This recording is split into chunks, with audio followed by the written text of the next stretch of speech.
किसी कुसंगी अधर्मी का अन्न खा लेता है, या उससे मित्रता करके उसका संभाषण आदि स्वीकार करता है, या मानसिक चिंतन करने लगता है, ये बड़ा कुसंग है।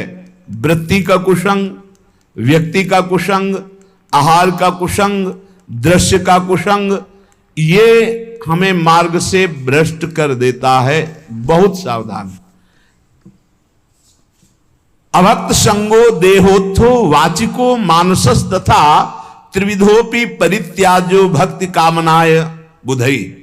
जिसे विशुद्ध प्रेम लक्षणा भक्ति की कामना है, ऐसे बुद्धिमान उपासक को चाहिए कि देहोत्थ शरीर से, वाचिको वाणी से, मानसस तथा मन से भी अभक्त का संग न करे, अभक्त की चर्चा भी ना करे।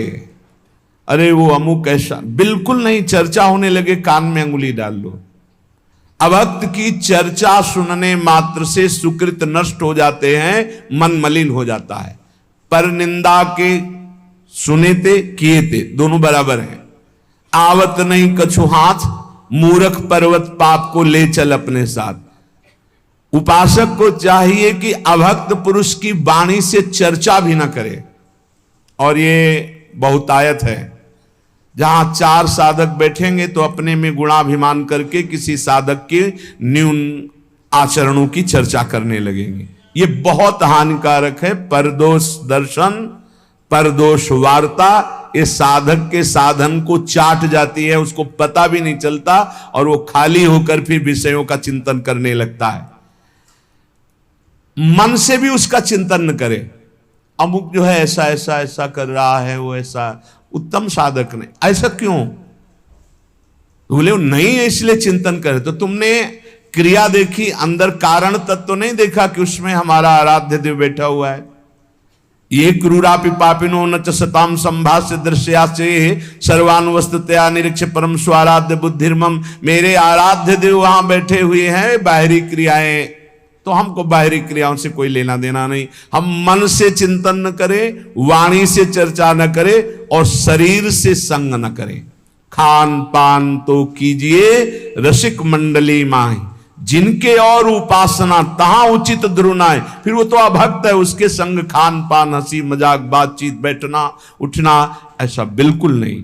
ये व्यक्ति और आजकल यंत्र है मोबाइल, इसमें भी जैसे संसार में गुण अवगुण युक्त सब कुछ है। जड़ चेतन गुण दोष में विश्व कीन करतार, संत हंस गुण गाय पे परिहरि वार विकार। जैसे हंस को पानी और दूध मिला के रख दो, कहते हैं दूध पी लेता है, पानी छोड़ देता है। ऐसे ही संत जो परम हंस हैं, वो जगत में भागवतिक गुणों को केवल देखते हैं, मायाकृत इन दोषों का त्याग कर देते हैं। ऐसे ही आपके पास, आप किसी से मिलते नहीं पर आपके पास मोबाइल है और आप उसमें से जो भक्ति विरोधी बातें हैं वो देखते हैं, सुनते हैं, उनका मनन करते हैं, तो आपका कुसंग हो रहा है। आप अपनी भक्ति को खो देंगे। बहुत सावधान। कायिकः काय संबंधात्, शरीर के संबंधी कोई भी हो, अगर वो भगवत विमुख हैं, भगवत विमुख उपदेश करते हैं, भगवत विमुख चेष्टा करते हैं, हमें बिल्कुल उस संबंध को नहीं मानना है, क्योंकि हमें इस जन्म में श्यामा श्याम की प्राप्ति करनी है। प्रहलाद जी हाथ जोड़कर साष्टांग दंडवत करके खड़े हुए, पिताश्री कहकर सम्मान से बोलते थे। जब हरि की निंदा करने लगे हिरण्यकश्यप, प्रहलाद जी ने दैत्यराज कह के बाद, अब नहीं, जाके प्रिय न राम वैदेही तजिए ताहि कोटि बैरिशम यद्यप परम स्नेही। भरत जी माता कैकेयी को साष्टांग प्रणाम करते। जब आराध्य देव श्री राम को 14 वर्ष का वनवास रूपी वरदान मांगने की बात सुनी तो कहा, पापिनी आज के बाद तेरा कभी मुख नहीं देखेंगे और तुझे कभी मां नहीं कहेंगे। जीवन में भरत जी ने मां नहीं कहा। यहां कह रहे कायिकः काय संबंधात्,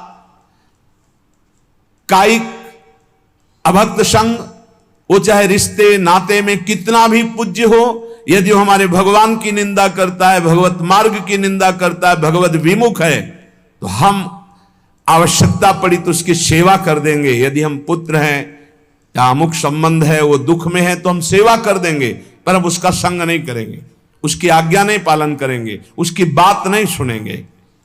वचसा भाषणात्मक, वाणी से हम ऐसे अपवित्र आचरण करने वालों की चर्चा ना करें। अन्नादि नाम मानसस्तु, भोजन दिया हुआ ऐसे अभक्त का कभी ना पाए। जो भगवान की अवहेलना करता है, भले वो हमारा रिश्तेदार है, अगर हमें जाना पड़ा तो हम ये बोल देंगे कि आज हमारे उदर में दर्द है, हम यहां प्रसाद नहीं पा पाएंगे, औषधि ले रहे, इसमें कोई मिथ्या नहीं। हम भगवत मार्ग को पुष्ट करने के लिए अभक्त के घर का अन्न भी न खाए। अन्नादि नाम मानसस्तु, अगर अन्न आदि पाओगे तो तुम्हारी मानसिक वृत्ति बिगड़ जाएगी। बिल्कुल ये पूरा अनुभव की बात है। एक दिन माधुकरी रोटी पा करके फिर उसका भजन, एक दिन भंडारे का अन्न पा करके फिर उसका परिणाम देखो। चिंतन में जमीन आसमान का अंतर हो जाता है। प्रिया प्रीतम के मिलन की चाह, भजन की गाढ़ वृत्ति सब पता नहीं कहां खो जाती है, बस उद्दंडता सुहाती है। अन्न का बहुत बड़ा प्रभाव, भूखे रह जाना अच्छा है, लेकिन बिना परिचय के ऐसा नहीं कि भूख लगी जहां जो मिला हम खा लिए, नहीं, जानबूझ करके खूब समझ करके ये भोग लगाने योग्य श्री जी के है कि नहीं है, भोग लगा है कि नहीं है, ये जिसका हम अन्न ले रहे हैं ये वैष्णव है कि नहीं, भजन करता है कि नहीं, भक्ति रंग से रंगा है कि नहीं, भगवत विरोधी तो नहीं है। जहां तहां अन्न खात सखी कहत, आप गात सकल दिवस द्वंद जात, रात सर्वसो वहीं। सेवक जी महाराज कह रहे, जहां मन आया वहां भोजन कर लिया, अपने को कह रहे सखी, अपने को सहचरी कर रहे, दिन भर प्रपंच में बीतता, रात सोने में अपने को कह रहे मैं रसिक उपासक हूं। बहुत डांट लगाई है। जहां तहां अन्न खात सखी कहत, आप गात सकल दिवस द्वंद जात, रात सर्वसो वहीं। इसलिए अभक्त का शारीरिक, मानसिक, वाचिक त्याग करके भक्तों का संग करें। भक्तों की पहचान कैसे हम जाने कि इनका संग करना चाहिए? तो बोले अप्रेक्ष क्लम आत्मनो विदधति प्रीत्या परेशाम प्रियम लज्जन्ते दुरितोद्गमा दिव निज स्तोत्रानुबंधादपि विद्या वित्त कुलादभिश्च यदमि यान्ति क्रमान्नमृतां रम्या कापि शतां यं विजयते नैसर्ग की प्रक्रिया। संत जन किसे कहते हैं? बोले जो निरंतर अपनी चित्त वृत्ति को प्रभु में लगाए होते हैं। संत की सबसे पहली पहचान अव्यावृत भजनात्, अखंड भजन, श्रम रहित, कोई मेहनत नहीं करनी पड़ रही, उसका स्वभाव है, उनका स्वभाव है भगवत चिंतन करना। याजु पर्यो में सहज स्वभाव, श्री हरिवंश नाम रस जाओ, ये स्वभाव पड़ गया है, स्वाद मिल गया है नाम का, स्मरण का। संत की सबसे बड़ी पहचान है हर समय वो निरंतर अविरत तैल धारावत अपने इष्ट के चिंतन में। मुखाकृति देखते ही पता चल जाता है बहिर्मुख है या अंतर्मुख है, ये श्री जी के चिंतन में या संसार के चिंतन में। ये तो बहुत छोटे छोटे साधकों को पता चल जाता है जो ठीक से साधना करते हैं। दूसरा, संत की पहचान दूसरे के क्लेश को देखकर तत्काल द्रवित हो जाना और उसकी दुख निवृत्ति के लिए तत्पर हो जाना। पर दुख द्रवई सुसंत पुनीता, दूसरे के दुख निवृत्ति के लिए तत्पर हो। हे भगवान, कैसे मैं इसका दुख दूर करूं, क्या करूं? अब उसके पास कोई उपाय नहीं तो सीधे भगवान से प्रार्थना, हे नाथ इसके दुख को दूर करो, प्रभु आप कृपा करो, मुझे प्रेरणा करो, मैं कैसे इसके दुख को दूर करूं, कैसे सुखी हो पावे। ये संत सरल चित जगत हित जान स्वभाव सनेह, उनका स्वभाव ही होता है जगत हित, दूसरे का प्रिय कार्य करने में बिल्कुल लज्जा ना आना, चाहे वो शौच धोना पड़े, चाहे वो कुछ भी कार्य हो, लज्जा संकोच छोड़ करके अपनी परवाह न करके दूसरे के दुख की निवृत्ति के लिए पूरा प्राण अर्पित करके तत्पर हो जाना, ये संतों का स्वभाव होता है। पहला अखंड स्मृति, दूसरा परहित परोपकार। किसी भी जीव को किसी भी तरह का दुख उसके द्वारा पहुंच ही नहीं सकता। संत का वचन, संत की चेष्टा, संत का संकल्प मंगलकारी होता है। साधु ते होए न कारज हानि, किसी भी तरह का चाहे वो वाचिक ही क्यों ना हो, संत के कभी ऐसे वचन नहीं निकलते कि दूसरे के हृदय में जाके पीड़ा पहुंचा दे। नहीं, संत के हृदय से निकले हुए वचन तो ऐसे होते हैं दूसरे के हृदय में आनंद वर्धन करने वाले। परुख वचन, कठोर वचन ये संत के वाणी से निकल ही नहीं सकते, क्योंकि वहां निरंतर भगवत स्मृति चल रही। शरीर से ऐसी चेष्टा ही नहीं हो सकती। तो जिसे भगवत मार्ग में चलना है तो इसको आदर्श मानकर स्वीकार करना। पहला अखंड स्मृति, हम हर समय भगवान के स्मरण में, प्रिया प्रीतम के नाम स्मरण में लगे रहें। दूसरा, किसी को भी दुख न पहुंचावे। ये जो अंडा मांस मछली ये सब खाते हैं, इनकी बड़ी दुर्गति होने वाली है।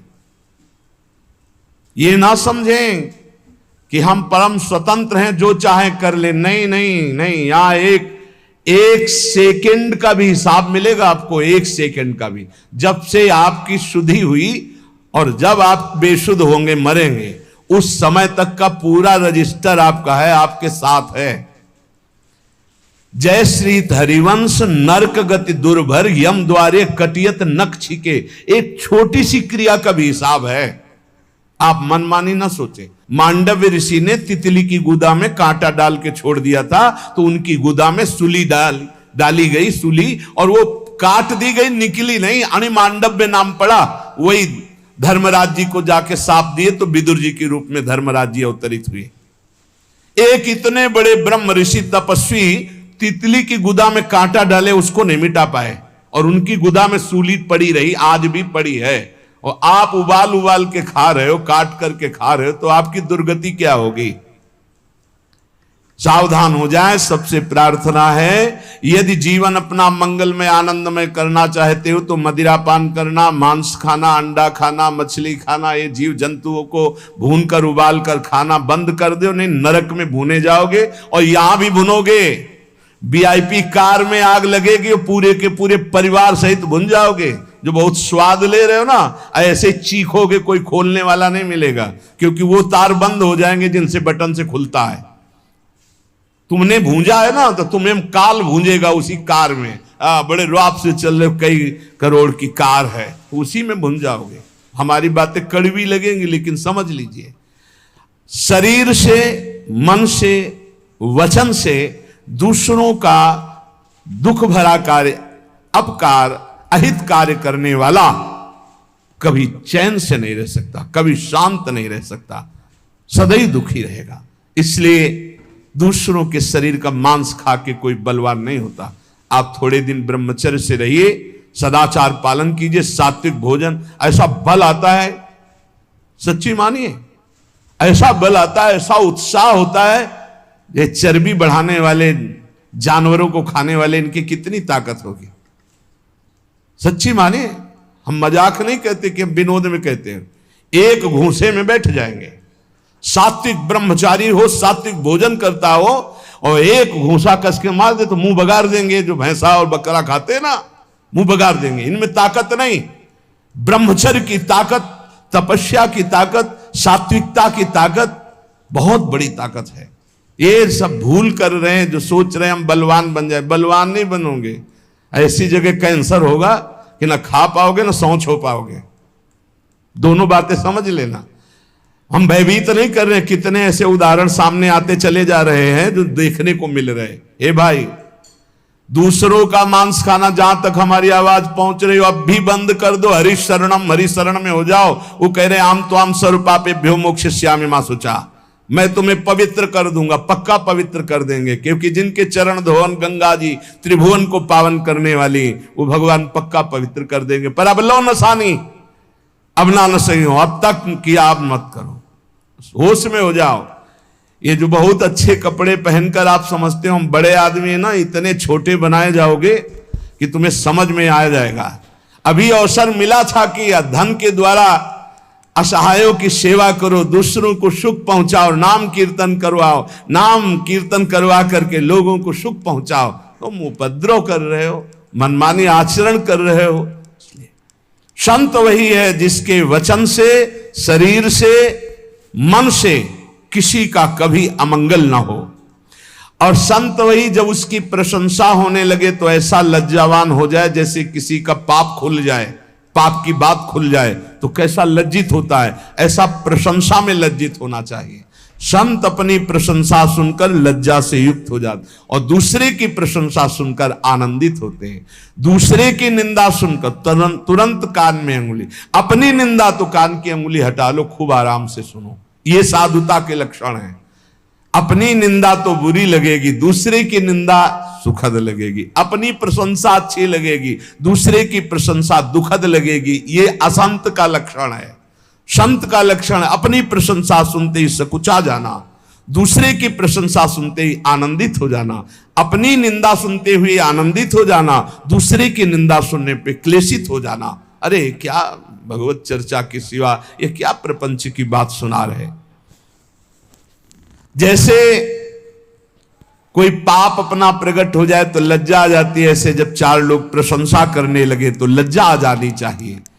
संत में विद्या का, तपस्या का, भजन का, संपत्ति का, कुलीनता का किंचन मात्र भी अभिमान नहीं होता। जो असंतों में बहुतायत होती है, थोड़ी विद्या तो अभिमान, थोड़ा धन तो अभिमान, अपार धन अपार विद्या ज्ञान समुद्र होते हुए भी वो दैन्य होते हैं। हमने देखा है, महापुरुषों को देखा है।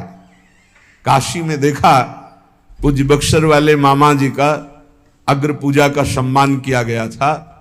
एक से एक विद्वान पूज्य मामा जी का पूजन, उनके विषय मामा जी सबसे पीछे बैठे रहे। जानकी जी को अपनी बहन मानते थे, इसलिए उनको सब जगत मामा कहते। जब वो बोलने को हुए तो दैन्यता की झड़ी लगा दी। तब लग रहा था कि हाँ, भगवान के भक्तों में दैन्यता कूट कूट के भरी होती है। अभिमान किंचन मात्र उत्पन्न न होने पावे, अधिकाधिक दैन्यता। देखो ना, परम ज्ञानी हनुमान जी जब बोल रहे हैं विभीषण जी से, तो वे नहीं कह रहे मैं भगवान का अत्यंत नजदीकी सेवक हूं, भगवान राम हमें बहुत प्यार करते हैं और मुझे योग्य समझा इसीलिए मुझे भेजा, ऐसा नहीं। वो कैसे बोल रहे, असमय अधम सखा सुन मोहू पर रघुवी, मैं कितना अधम हूं ऐसा प्रात ले जो नाम हमारा, ते दिन ताय न। अद्भुत दैन्यता।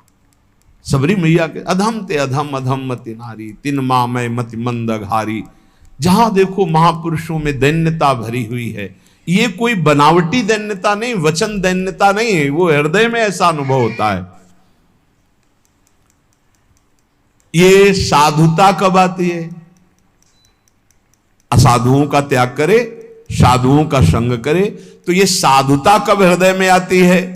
बोले तुंडे तांडवनी रतिम वितनुते तुंडावली लब्धे कर्ण क्रोड कदम्बिनी घटयते कर्णार्बुदेभ्या स्पृहाम चेता प्रांगण संगिनी विजयते सर्वेन्द्रियाणाम कृतिम नो जाने जनिता कियद्भिरमृतै कृष्णेति वर्णद्वै। जिसकी जिह्वा में दो अक्षर राधा राधा कृष्ण कृष्ण ये हर समय चलता रहता है, सब सद्गुण आ जाएंगे, धन्यता आ जाएगी, अभिमान का नाश हो जाएगा, तत्वबोध हो जाएगा, भगवत प्रेम हो जाएगा। विश्वास मान लो, सब कुछ हो जाएगा। रोज चर्चा इस बात की होती है, कह रहे इतना नाम में प्रेम हो जाए कि ऐसा लगे कि एक जिह्वा से काम नहीं चलता, करोड़ों जिह्वाएं हो जाए, करोड़ों जिह्वाओं से रटू राधा राधा राधा राधा राधा राधा। कितना सुखद है नाम। ऐसा लगता है दो कानों से काम नहीं चल रहा, करोड़ों कान हो जिससे हम सुने राधा राधा राधा, कृष्ण कृष्ण कृष्ण। ऐसी मेरी लालसा, जिसकी ऐसी लालसा है वो कभी नाम छोड़ नहीं सकता। और जो निरंतर नाम सुधा का रसास्वादन करता है उसकी इंद्रियां अंतर्मुख हो जाती है। निज सुख बिन मन होई की थीरा, यही निज सुख है। जब नाम सुख प्रकट होता है तो अपने आप मन अचंचल होने लगता, जाता नहीं विषयों की तरफ, और मन जो इंद्रियां बहिर्मुख होकर प्रकृति की तरफ, वो अंतर्मुख हो गई। चेता प्रांगण संगिनी विजयते सर्वेंद्रियाणाम कृतिम। जब चित्त अर्थात मन प्रभु के नाम रस में इतना पंग होने लगा कि उसके जाने की कहीं इच्छा नहीं रह गई, तो इंद्रियां भी अंतर्मुख होकर के शांत हो गई। जहां इंद्रियां और चित्त ये नाम में डूबे तो सच्ची साधुता का स्वरूप प्रकाशित हो जाता है, उसमें बनावटीपन नहीं होता। आज तक जितने भी महापुरुष हुए वो सब नाम से हुए, ध्यान रखना। राधा राधा राधा, कृष्ण कृष्ण कृष्ण। अरे मन, ये बड़े दयामय हैं युगल सरकार। द्रुत कनक सुगौर स्नग्ध मेघौघ नील, छविभिर अखिल वृंदारण्य मुदभासयन्तौ, मृदुल नवदुकूले नील पीते दधानौ, स्मर निभृत निकुंजे राधिका कृष्ण चंद्रौ। राधा राधा कृष्ण कृष्ण ऐसा जपोगे तो क्या होगा? तुम्हारा चित्त रूपी दर्पण साफ होगा। चेतो दर्पण मार्जनम। जहां चित्त साफ हुआ और चित्त में ही चित्त चोर की झांकी आई, एक सघन मेघ श्याम वर्ण, जैसे नवीन जलधर में बिजली विराजमान हो दमकती हुई। आकाश की बिजली तो चमकती और अंतर ध्यान हो जाती है, लेकिन वृंदावन नवनिवृत्त निकुंज में जो बिजली विराजमान है मेघ में, वो स्थायी विराजमान है। आज दो दामिन मिल बहसी, बिचले श्याम घटाते नूतन ताके रंग रसी। आज दो दामिन मिल बहसी, एक चमकी चहु और सखीरी अपने स्वभाव लसी। और आई एक सरस गहनी में दो भुज बीच बसी। आज दो दामिनी मिल बहसी। एक श्याम सुंदर के वक्षा स्थल से लगी हुई पीता अरुण क्षय मनंत तडिल्लता भाम, और एक आकाश में नवीन जलधर में चमकी और अंतर ध्यान हो गई। बोले ये नवनिवृत्त निकुंज में विराजमान नवीन जलधर की कांति वाले श्री लालजू के हृदय से लगी हुई श्री प्रियाजू, बोले ये संपूर्ण वृंदावन गौर श्याम कांति से उद्भासित हो रहा है। ऐसा वो उपासक देखता है जिसकी हर समय जिह्वा इस नामामृत का पान करती रहती। राधा राधा राधा।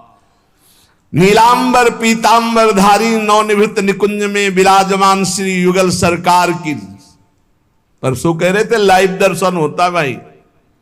यहां हमारे प्रभु ऐसे नहीं कि आए और दर्शन दिए और चले गए, ऐसा नहीं होता। ये वृंदावन धाम है, जी नहीं सकते उपासक। रही न सकत पल पलकन अंतर जैसे जलते मीन, तो क्या करते हैं? सीधे ऐसी सामर्थ्य प्रदान करते हैं, हृदय नेत्र खुलते हैं और प्रतिपल छिन छिन बिहरत संग, छिन छिन निरखत प्रेम भरी, छिन जस कहता भंग। ये जो कृपा हरिवंश की, सदा सदा के लिए वो श्यामा श्याम के संग हो जाता है। हर समय जिह्वा से निरंतर नाम जपते हुए हमारे नेत्रों में श्यामा श्याम क्यों प्रकाशित नहीं होते? क्योंकि कोई न कोई अन्य अभिलाषा भी है। विवेक के द्वारा उसको त्याग दो, नहीं तो हमारे प्रभु पहले वही भोग तुम्हें देंगे जो तुम आशा कर रहे हो। विभीषण जी आए तो सबसे पहला कार्य रघुनाथ जी ने समुद्र का जल मंगवाया और राज तिलक किया। और विभीषण जी ने स्वीकार किया, उर कछु प्रथम वासना रही। ये जो अन्य अभिलाषा है, ये देख लो अपने अंदर, जल्दी जल्दी इसको ऑपरेशन करो, विवेक के द्वारा निकाल कर बाहर कर दो। यदि आपसे नहीं हो रहा है तो गुरुजनों से निवेदन करो, डॉक्टर हैं वो, सदगुरु वैद्य वचन विश्वास करो, उनकी आज्ञा का पालन करो तो तत्काल उस वासना का नाश हो जाएगा। ऐसा नहीं हो रहा तो सबसे बड़े वैद्य हैं श्री श्यामाजू, श्री लालजू। प्रियालाल से प्रार्थना करो रो के, प्रभु मेरी इस वासना की कभी पूर्ति मत करना, इसको नाश कर दो प्रभु। यदि मैं बार बार आपसे विमुख कोई वस्तु, व्यक्ति, पदार्थ, स्थान चाहूं तो नाथ मेरी इस वासना को नष्ट कर देना, कभी पूर्ण मत करना। अगर अन्य अभिलाषा बनी रही, यहां तक कि मोक्ष की भी अभिलाषा, तो हमारे श्यामा श्याम से प्रेम में बाधा पहुंच जाएगी। इसीलिए अन्य अभिलाषिता शून्यम ज्ञान कर्माद्यनावृतम अनुकूलेन कृष्णानुशीलनम भक्ति रुत्तमा। प्रेम पूर्वक श्यामा श्याम का भजन करना, कोई भी आचरण उनके प्रतिकूल ना हो।